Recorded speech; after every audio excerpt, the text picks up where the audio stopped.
Bienvenidos a NTD Noticias. Soy Mayra Jaime y estas son las noticias de hoy para usted. Los legisladores están trabajando contra el reloj. Tratan de evitar el cierre del gobierno y el impago de la deuda de la nación. Mientras tanto, crece la expectativa sobre si se aprobará el paquete de gasto social. Todavía no hay fecha límite para las restricciones de viaje al sur de África por la variante Omicron, mientras las medidas a los viajeros se endurecen. La cepa ya está en 20 países, pero ¿qué pasa con Estados Unidos? 3 estudiantes murieron y hay decenas de heridos tras el tiroteo en una escuela secundaria en Michigan. Las autoridades dicen que el sospechoso se niega a cooperar con la policía. CNN suspende indefinidamente a su presentador Chris Cuomo tras publicarse los mensajes de texto que lo implican en el caso de mala conducta sexual de su hermano, el exgobernador Andrew Cuomo.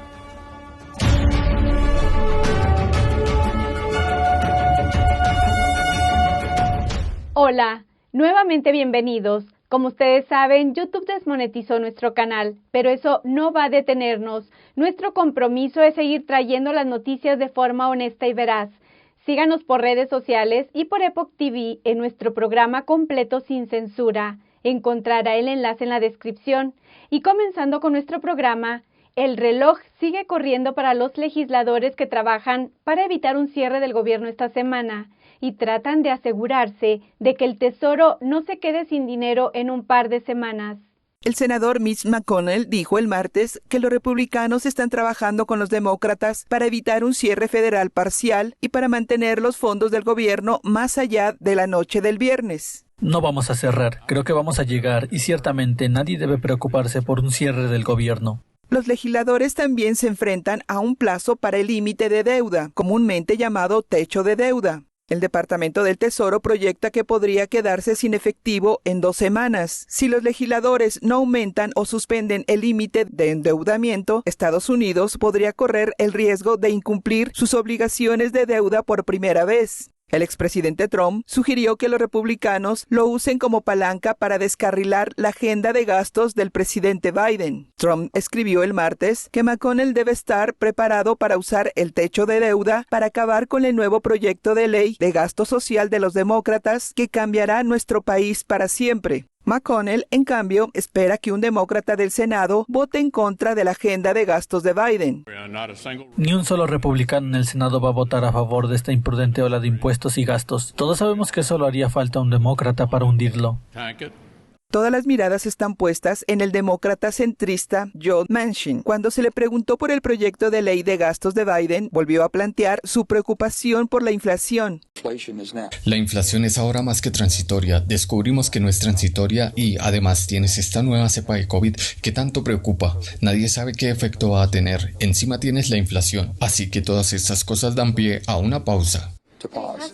El líder de la mayoría del Senado, Chuck Schumer, espera que Manchin se sume pronto al proyecto. Hoy hemos tenido una buena reunión con el senador Manchin. Hemos hablado principalmente de cuestiones climáticas y vamos a conseguir que ese proyecto de ley se haga con 50 demócratas antes de Navidad. Ese es nuestro objetivo. El presidente Biden también espera que se haga pronto. Cuanto más rápido, mejor. Cuando el Senado lo apruebe, la Cámara de Representantes aún tendría que aprobar el proyecto de ley modificado.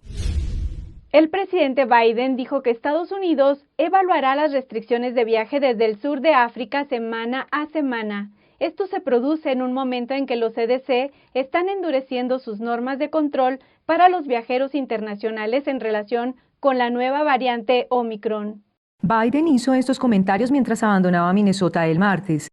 No quiso decir cuánto tiempo durarán las restricciones de viaje a 8 países del sur de África. Bueno, en cierto modo depende. Vamos a ir semana a semana para determinar qué necesitamos y cuál es el estado de las cosas. Vamos a saber mucho más en las próximas 2 semanas sobre la letalidad de este virus, sobre cuánto se propaga, sobre si lo que tenemos puede controlarlo, etc. Así que dependerá de esas cuestiones. Esto se produce mientras los CDC endurecen sus normas de análisis para las personas que vuelan a Estados Unidos por la preocupación que suscita la nueva cepa.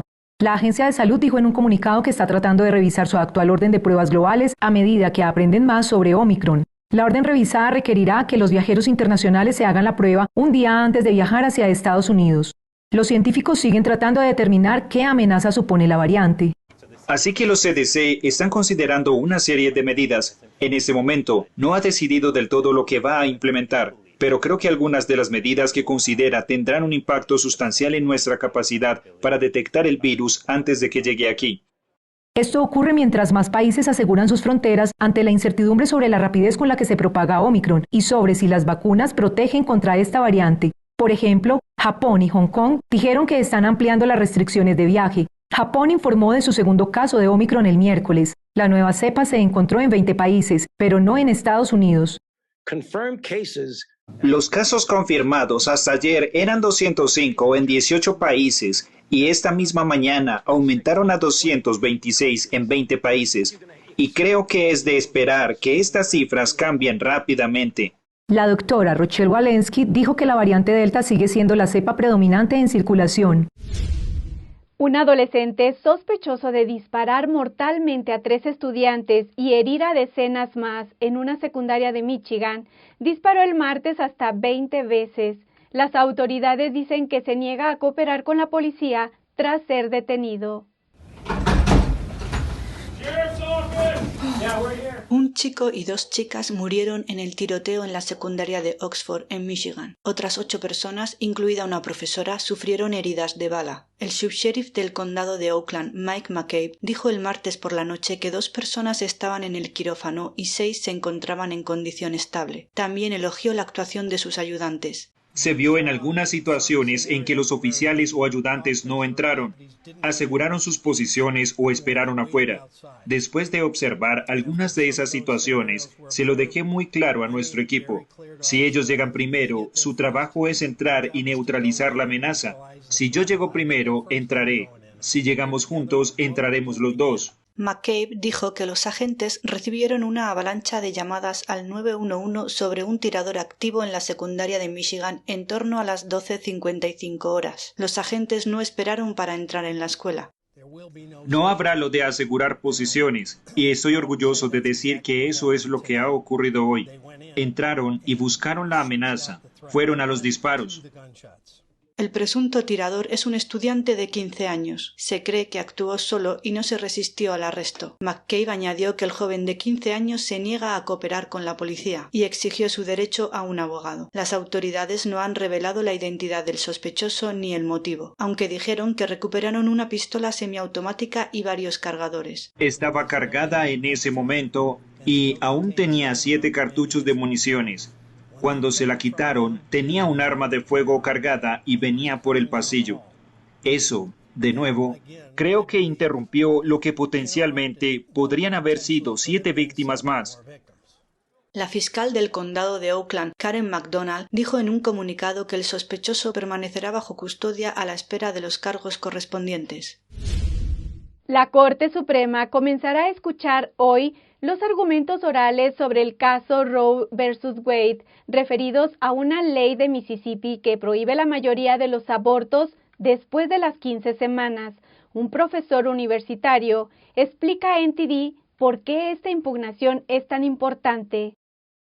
Mississippi aprobó una ley en 2018 que prohíbe la mayoría de los abortos después de las 15 semanas. Un juez de distrito de Estados Unidos anuló inmediatamente la ley, calificándola de inconstitucional. La Corte de Apelaciones del Quinto Circuito confirmó posteriormente el fallo. Ahora Mississippi está apelando el caso ante la Corte Suprema. Adam Carrington, profesor de Ciencias Políticas en el Hillsdale College, dice que este es el mayor caso de aborto en una generación.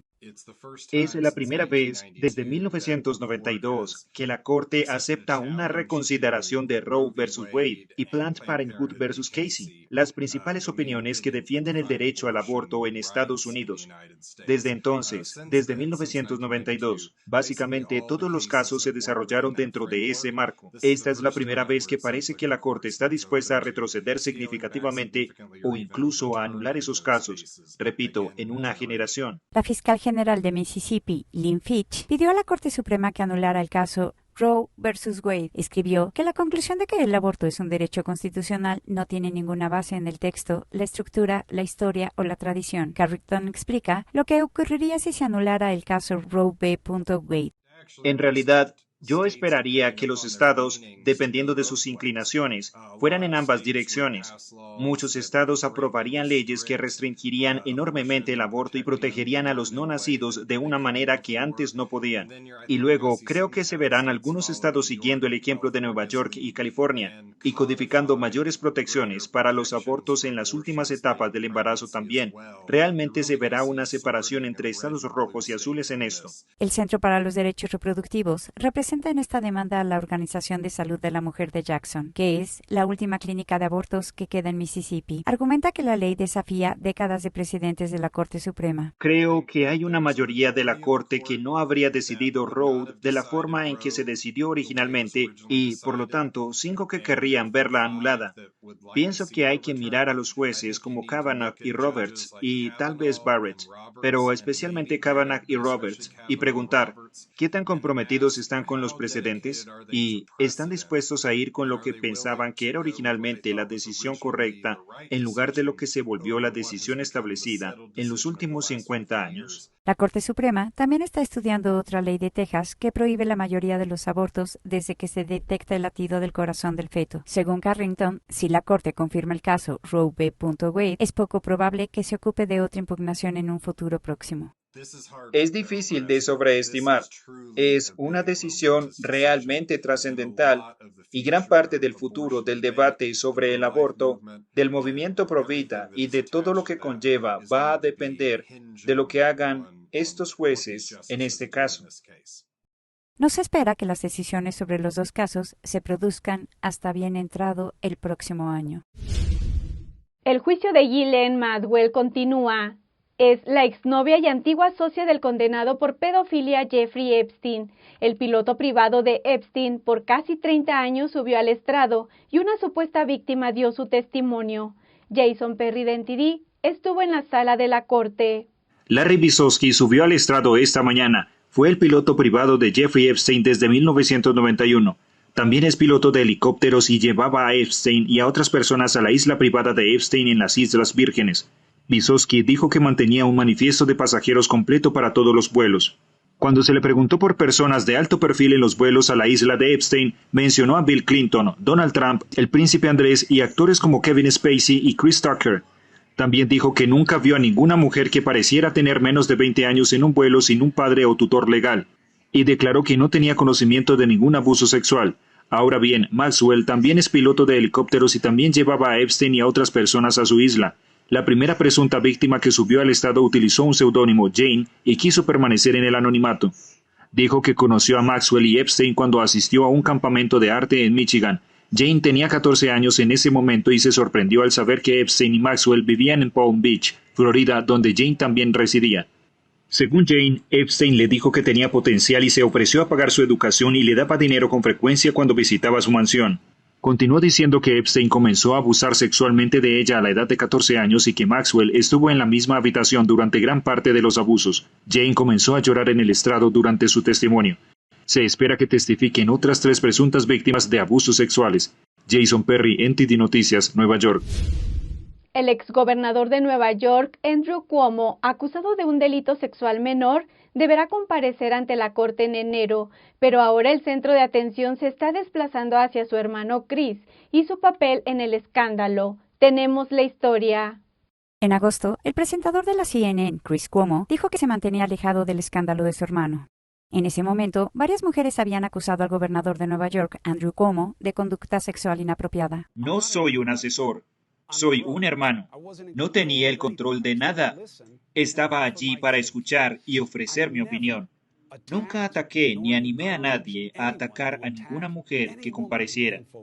Nunca hice llamadas a la prensa sobre la situación de mi hermano. Pero los textos hechos públicos por el fiscal general de Nueva York ponen en duda las declaraciones de Chris. Las conversaciones entre Chris y la ex ayudante principal del gobernador, Melissa DeRosa, muestran que el presentador de la CNN sí se puso en contacto con la prensa sobre la situación de su hermano. El 7 de marzo, Melissa dijo: "El rumor que circula por Político es que mañana saldrán 1 o 2 personas más. ¿Puedes comprobar tus fuentes?" Chris responde: "En eso estoy." Durante su testimonio ante los investigadores, Chris dijo: "Cuando me preguntaban, me ponía en contacto con las fuentes, con otros periodistas, para ver si habían oído hablar de que surgiera alguien más." La CNN respondió a los documentos recién publicados diciendo que merecen una revisión y consideración exhaustiva y que estudiarán el asunto. Algunos de los críticos del presentador, como Meghan McCain, sugieren que Chris debería ser despedido por lo que hizo. El exgobernador Andrew deberá comparecer ante la corte en enero, acusado de tocamientos forzados, un delito menor. En relación con este caso, CNN suspendió el martes a su principal presentador de noticias, Chris Cuomo, por defender a su hermano y exgobernador de Nueva York, Andrew Cuomo, por acusaciones de acoso sexual. La suspensión se produjo en respuesta a nuevos documentos judiciales publicados el lunes, según un comunicado de CNN que añade: estos documentos apuntan a un mayor nivel de implicación en los esfuerzos de su hermano de lo que sabíamos anteriormente. Como resultado, hemos suspendido a Chris indefinidamente a la espera de una nueva evaluación. Andrew Cuomo se vio obligado a renunciar como gobernador después de que salieran a la luz acusaciones de mala conducta sexual durante el verano. Cuomo negó haber cometido algún delito. Chris Cuomo admitió en mayo que había incumplido algunas de las normas de la cadena al aconsejar a su hermano sobre cómo manejar las acusaciones ante la opinión pública. Los documentos judiciales publicados esta semana mostraban mensajes entre Cuomo y medios de comunicación que buscaban información sobre el caso de su hermano y las mujeres implicadas en él. Cuomo no respondió inmediatamente a una solicitud de comentarios sobre su suspensión. Ahora vamos a un breve corte, continúe con nosotros y regresando le tendremos información sobre la actualización de la política privada de Twitter. Además, los detalles sobre las medidas ante la variante Omicron en América Latina. Esto y mucho más aquí en NTD en español. Regresamos.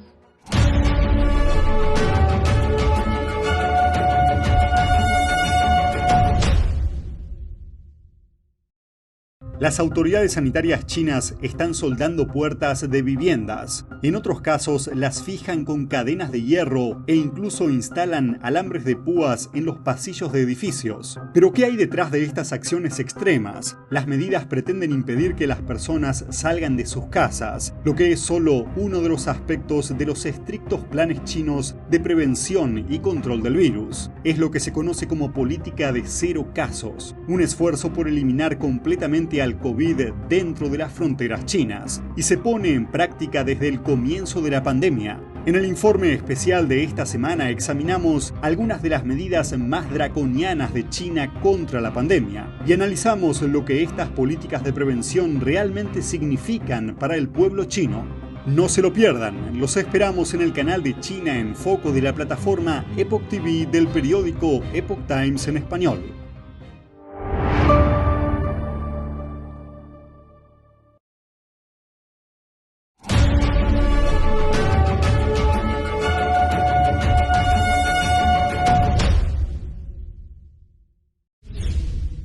Twitter realizó una importante actualización de su política de información privada, justo un día después de que Jack Dorsey renunciara a su cargo. La nueva política apunta a compartir fotos y videos de ciudadanos privados sin su consentimiento. Tenemos los detalles. Twitter anunció este martes que a partir de ahora eliminará las fotos y videos privados si se publican sin el consentimiento de la persona. Se trata de una ampliación de una política ya existente que prohíbe la publicación de información personal en la plataforma, como los números de teléfono móvil, sin el permiso de la persona. En una entrada del blog, Twitter explicó que la actualización forma parte de su trabajo en curso para alinear sus políticas de seguridad con las normas de derechos humanos. En cuanto a cómo se aplicará la política, Twitter dice que revisará y eliminará el contenido al ser notificado por las personas que aparecen en las imágenes. La nueva política tiene varias excepciones. No se aplica a las figuras públicas ni en los casos que se comparta material de medios en interés público o para añadir valor al discurso público. Twitter dijo que puede haber otros casos en los que se permita compartir medios privados, como por ejemplo para ayudar en una situación de crisis o como parte de un evento de interés periodístico debido al valor de interés público. La compañía dice que tendrá en cuenta si el contenido está siendo cubierto por los medios de comunicación a la hora de decidir si lo retira. La nueva política llega un día después de que Jack Dorsey dimitiera como consejero delegado de Twitter. El director de tecnología, Parag Agrawal, fue nombrado para ocupar el puesto de jefe de la compañía. Y el Departamento de Estado anunció formalmente la eliminación de las FARC de la lista de grupos terroristas. La decisión desató un debate entre el senador Marco Rubio y un alto funcionario de la administración Biden. El Departamento de Estados Unidos anunció este martes la retirada de las FARC de su lista negra de grupos terroristas, alegando que ya no existe como una organización unificada que se dedica al terrorismo o a actividades terroristas. Además, anunció la designación de 2 disidencias de las FARC que quedaron tras el desarme de la anterior guerrilla. La lista de organizaciones terroristas extranjeras ahora incluye a las Fuerzas Armadas Revolucionarias de Colombia Ejército Popular, también conocida como FARC-EP, y a la Segunda Marquetaria. El secretario de Estado Antony Blinken dijo en Twitter que esta revocación es un mérito del acuerdo de paz de 2016 con el gobierno colombiano y que las 2 nuevas designaciones continuarán aislando a quienes se dedican al terrorismo a expensas del pueblo colombiano. Sin embargo, durante una audiencia sobre la política de Estados Unidos para la democracia en América Latina, el senador Marco Rubio cuestionó al secretario adjunto para el hemisferio occidental Brian Nichols sobre por qué algunos exmiembros de las FARC quedaron sancionados y otros no. So, after this so-called peace process, there used to be, right, there's this FARC. The people who laid down their arms and became politically engaged have done so through a political party called Comunes, correct? Yes, Senator. That group is not sanctioned. They're not on any list of foreign terrorist organization, right? They're not, okay. And then the group that did not lay down their arms have gone on to become these dissident groups, FARC Dissident, FARC-D, and others, correct? Correct. Okay. We've sanctioned the group that became the dissidents. We've added them to the list. And the people that are in the political party are no longer sanctioned because they're no longer part of FARC. They're now part of the political process. So who exactly are we delisting? What was the purpose of doing this? If the argument is that the peace process has dismantled the FARC, and now people that were in the FARC are either A, dissidents who are covered under the new listing, or B, members of a political party who are not part of any sanctioned list, why did we do this? Who's not getting money as a result of this? Por su parte, Nichols defendió la medida y dijo que Estados Unidos y Colombia son grandes socios y que Washington no actuó unilateralmente. Y ante el surgimiento de la variante Omicron en todo el mundo, algunos gobiernos de América Latina han tomado medidas para frenar su avance. Veamos los detalles. Ante el avance de la variante Omicron en todo el mundo, algunos gobiernos de América Latina están tomando sus propias medidas para frenar la pandemia. En Chile, las autoridades sanitarias prohibirán el acceso a viajeros de 7 países de África a partir del 1 de diciembre.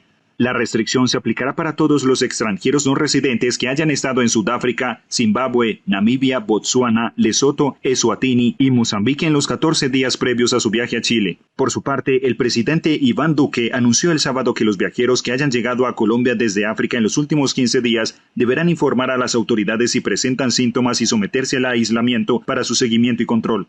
Sin embargo, en México, el presidente Andrés Manuel López Obrador descartó este lunes tomar medidas de cierre y señaló que hasta ahora no existen evidencias de que las vacunas sean menos efectivas ante la nueva variante. Asimismo, el gobierno costarricense anunció este martes que no cerrará sus fronteras ni implementará nuevas medidas. El presidente Carlos Alvarado hizo un llamado a la población para seguir con las medidas de protección sanitarias como el uso de mascarillas, lavado de manos, el distanciamiento social y la vacunación. Y en México, unos 3,000 migrantes bloquearon el lunes 3 puntos de carretera para pedirle a las autoridades migratorias que regularicen su estancia en el país. Veamos los detalles. Unos 3,000 migrantes partieron en grupo desde la ciudad de Tapachula en el sureste de México y tras avanzar varios kilómetros bloquearon las carreteras para pedir al Instituto Nacional de Migración, INM, que regularicen su estancia en el país. El bloqueo se dio en 3 puntos de carretera cercanos a Huehuetán y a Huixtla, a unos 25 y 40 kilómetros respectivamente de Tapachula, un municipio de Chiapas y fronterizo con Guatemala. El primer cierre vial se encuentra a la altura de Chamulapa, donde los migrantes, en su mayoría haitianos, pero también muchos centroamericanos, han cerrado de manera total ambos carriles. El segundo bloqueo también está a la altura de Huehuetán y el tercero a la altura de Cruz de Oro, municipio de Huixtla. Fue alrededor de las 7 hora local que llegaron los extranjeros de manera masiva a estos 3 puntos para impedir la circulación al transporte de carga y al servicio de transporte público. Los migrantes mantienen varados a miles de camiones de carga pesada en ambos sentidos de la carretera. 2 caravanas de migrantes, de las que 3 partieron hace 2 días de la ciudad de Tapachula, se desintegraron este domingo luego de que los migrantes, en su mayoría haitianos, se entregaran a las autoridades mexicanas a cambio de regular su estancia. La región vive un flujo migratorio récord hacia Estados Unidos, cuya Oficina de Aduanas y Protección Fronteriza encontró más de 1,7 millones de indocumentados en la frontera con México en el año fiscal 2021, que terminó el 30 de septiembre. Y esto es todo por hoy. Los invitamos a suscribirse a nuestra lista de correo para recibir novedades, en especial en caso que debamos cambiar de plataforma. Antes de despedirme, quiero invitarlos a colaborar con nuestro programa. Encontrará el enlace en la descripción de este video. Cualquier aporte nos ayudará a seguir difundiendo la verdad. Muchas gracias por acompañarnos, que tengan una feliz tarde y nos encontramos en el noticiero de esta noche por Epoch TV. Los medios de comunicación hegemónicos informan todos como una sola voz, tratando de moldear su percepción de lo que pasa en el mundo. Ahora está NTD en español.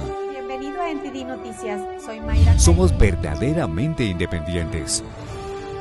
Buscamos la verdad y la compartimos con ustedes. Descubra el periodismo como debe ser. Siga NTD Día a las 3:30 de la tarde por YouTube y la transmisión exclusiva NTD Noche a las 10 p.m. solo por Epoch TV, en la página web de Epoch Times en español.